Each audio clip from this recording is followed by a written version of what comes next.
महंत सदगुरु स्वामी श्री सुंदरदास जी महाराज,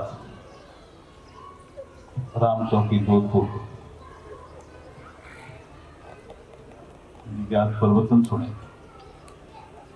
मुझे लगता है कि जितने हम लोग यहाँ इस प्रांगण में बैठे हैं, हम सब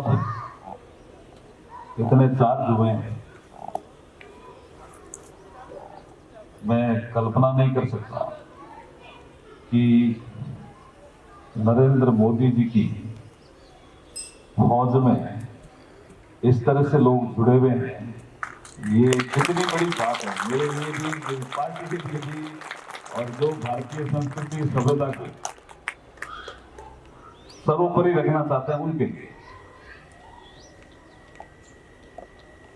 गुरुदेव में संस्कृति मंत्रालय जब मोदी जी ने मुझे दिया तो मैंने उनसे पूछा, मैंने कहा पार्लियामेंट अफेयर्स मेरे से आप काम करा रहे हो, संस्कृति मंत्रालय भी आप मुझे दे रहे हो,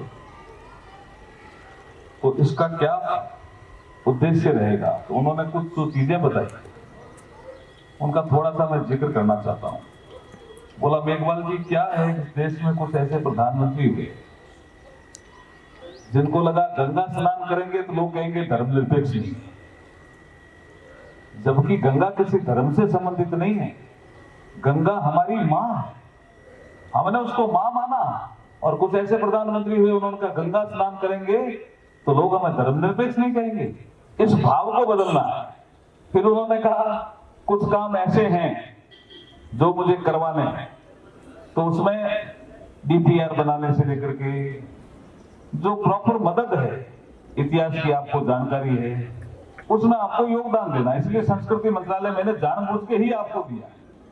तो अब मैं पीछे मुड़ के देखता हूं कि केदारनाथ जी ठीक हुए, बद्रीनाथ जी ठीक हुए, और सोमनाथ जी ठीक हुए, रामेश्वरम जी ठीक हुए, काशी भव्य बना, उज्जैन का कॉरिडोर बना महाकाल का, और फिर 22 जनवरी 2024 को जब अयोध्या में प्रभु श्री राम की प्राण प्रतिष्ठा हुई तो मुझे लगा मुझे मोदी जी ने बहुत ही सही काम किया है।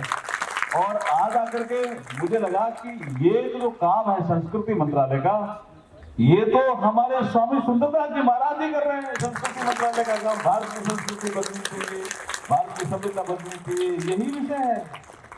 यही विषय में अच्छी तरह से ध्यान है। जब मैं उस समय मंत्री नहीं था, 2014 में जब मैं गया तो मुझे एक आर्टिकल दिया।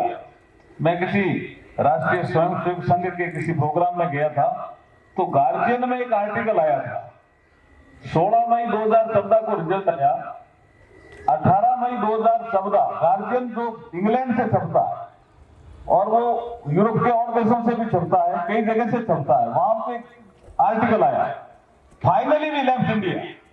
तो लोगों ने कहा साहब 1947 में आप छोड़ के आ गए थे, वो तो अंग्रेजी है ना गार्जियन वाले तो, लेकिन वो कहते हैं फाइनली वी लेफ्ट इंडिया। तो आज जो भाषण था गुरुदेव का, वो उसी के इर्द गिर्द था।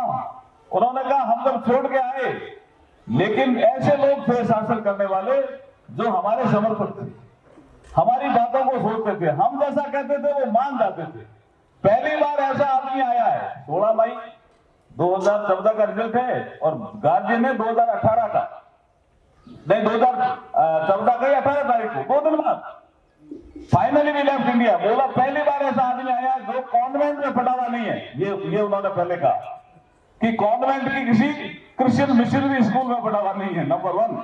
नंबर 2, किसी बड़े शहर का नहीं है, नंबर 2।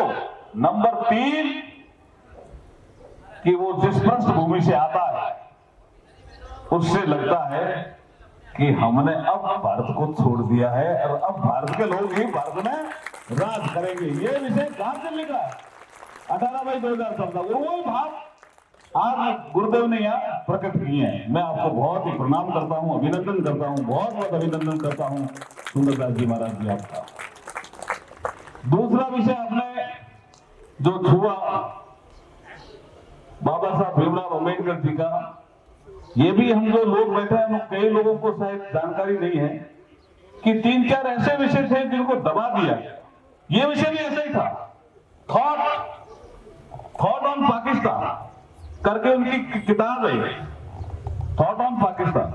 उन्होंने कहा मैं I am totally against this partition of this country, ये उनका फेमस कोट है, I am totally against partition of this country, लेकिन फिर भी अगर पार्टीशन होता है तो इट इज माई सजेशन। और क्या था?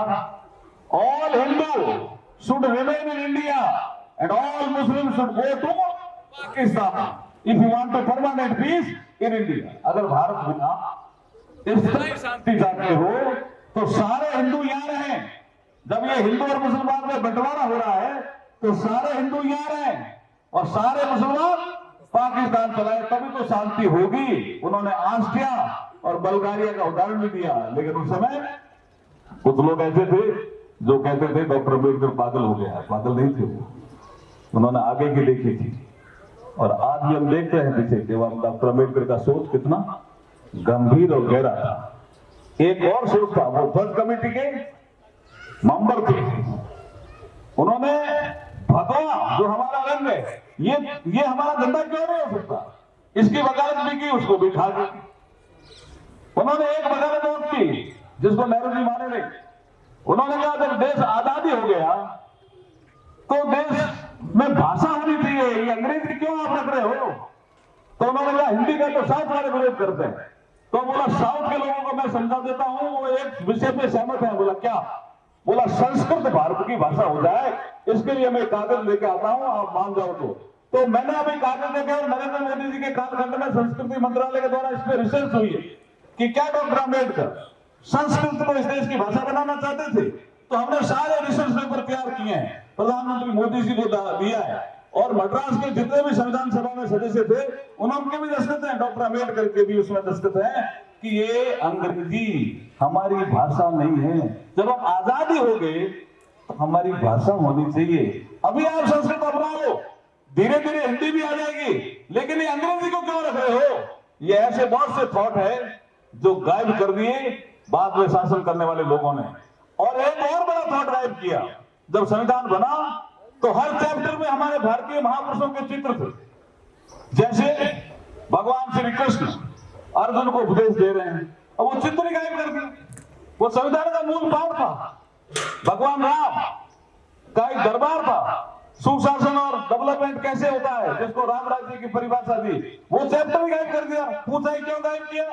कि नहीं हमने धर्मनिरपेक्षता को अपनाया है, अगर ये चैप्टर होंगे तो लोग कहेंगे धर्मनिरपेक्ष नहीं। मोदी जी क्या कहते हैं? मोदी जी कहते हैं कि राम हमारी आस्था है, राम हमारे रोम रोम में है। ये इसको राजनीति के पलट से नहीं देखना चाहिए। जो राम को नकारेंगे जनता उनको नकार देगी, ये नरेंद्र मोदी जी का कहना है। उन्होंने राम का अस्तित्व को नकार दिया था। मैं कानून मंत्री के नाते कह रहा हूं, एक एफिडेविट मैंने देखा जिसमें कांग्रेस के लोग कहते हैं राम तो कल्पना है, राम कभी हुए ही नहीं।